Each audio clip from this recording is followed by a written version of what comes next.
और मैं तो कभी कभी मजाक में कहता हूँ, हमारे देश में माँ को आई बोलते हैं, माता को बहुत से राज्यों में भाषा बोलते हैं आई।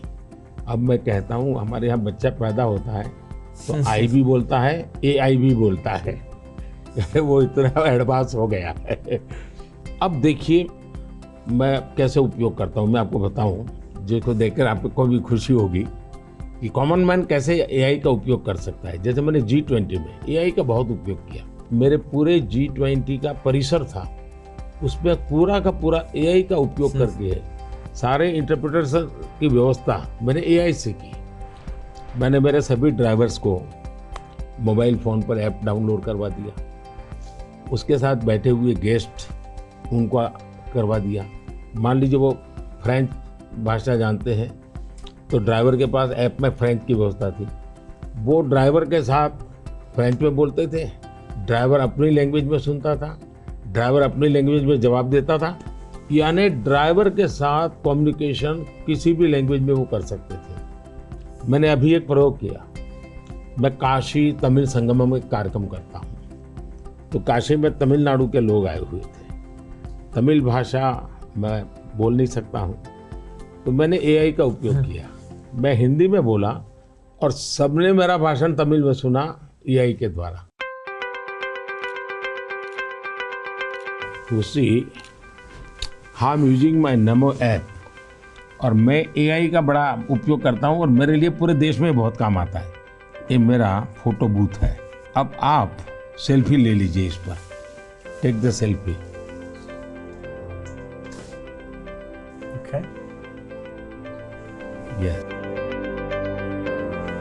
Wow. So you can see. Wow. Not only this, since last 20 years, मेरे साथ आपके जितने भी फोटो होंगे, जितने भी मेरी फोटो होंगे 20 साल की, सारे इस पर आ जाएंगे।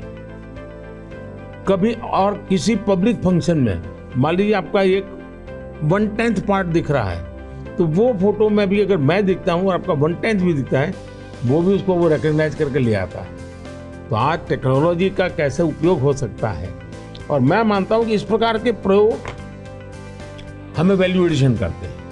अब पहले क्या होता था, मैं कहीं जाता था, कोई फोटो मांगता था, देते थे। आज मैं कहता हूँ भाई तुम AI पर जाओ, मेरे नमो ऐप पर जाओ, फोटो बूथ में जाओ, खुद की सेल्फी ले लो, आपको आपके साथ मेरा जितना भी फोटो होगा कि कोने में आप खड़े होंगे तो मिल जाएगा। तो हमने थोड़ा रोजमर्रा की जिंदगी में लोगों की मदद करने के लिए उपयोग करना चाहिए। तो मेरी कोशिश होती है कि पहले उसको कंफर्ट लेवल देना, उसको लगना चाहिए हाँ यार ये तो मेरे काम का है।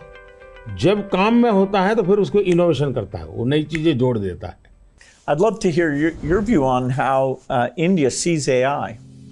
अगर हम AI को एक मैजिक के टूल के रूप में उपयोग करेंगे तो शायद बहुत बड़ा अन्याय हो जाएगा।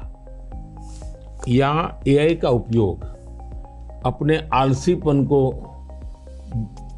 बचाने के लिए मैं करता हूँ कि भाई मुझे किसी को चिट्ठी लिखनी है, मैं ड्राफ्ट नहीं करूँगा, मैं ChatGPT को कह दूंगा कि मेरी चिट्ठी ड्राफ्ट करके दे दो, तो ये गलत रास्ता है। मुझे तो ChatGPT के साथ कंपटीशन करना चाहिए, मैंने उसके साथ लड़ाई लड़नी चाहिए कि नहीं तुम ठीक नहीं कर रहे हो, तुम ये शब्द की जगह ये क्यों नहीं लाए, तो मैं AI से आगे जाने की कोशिश करूं। अब जैसे हमारे यहाँ बहुत सारी लैंग्वेजेस हैं, बहुत सारी बोलियां हैं, मैं AI को कहता हूं आप इन बोलियों को पकड़िए। मेरे एस्ट्रोनॉट्स को इंट्रोडक्शन के लिए गया था, तो हमारे एस्ट्रोनॉट्स किस प्रकार से काम करने वाले थे, तो रोबोट से मैं बात कर रहा था। मैंने रोबोट से काफ़ी बातें की और मैंने देखा कि मैं अलग अलग टोन में बोलता था, थोड़ा लहजा बदल के बोलता था, और मैं देख रहा था कि वो मुझे प्रॉपर रिस्पॉन्ड कर रहा था। फिर मैंने उसका नाम बदल करके पूछने की कोशिश की, तो फिर उसने रिस्पॉन्ड नहीं किया। तो मैंने कहा आपका AI, मैंने 3 मिनट 4 मिनट बात किया, अभी तक वो मेरी आवाज़ को रिकॉग्नाइज नहीं कर पाया। जब तक मैं उसका नाम नहीं बोलता हूँ वो मुझे रिस्पॉन्ड नहीं कर रहा। मैं वो चाहता हूँ कि मेरे आवाज़ को सेंस करे, और भले ही मैं उसका नाम न बोलूँ लेकिन वो मेरे से बात करे। तो उन्होंने कहा ठीक है विल डू दिस, तो मैं हर बार नई चैलेंज देता रहता हूँ। Yeah, it's early days in AI, and I think everyone who uses it, in the same day, you're surprised at how good it is, and you're also surprised at how bad it is. It'll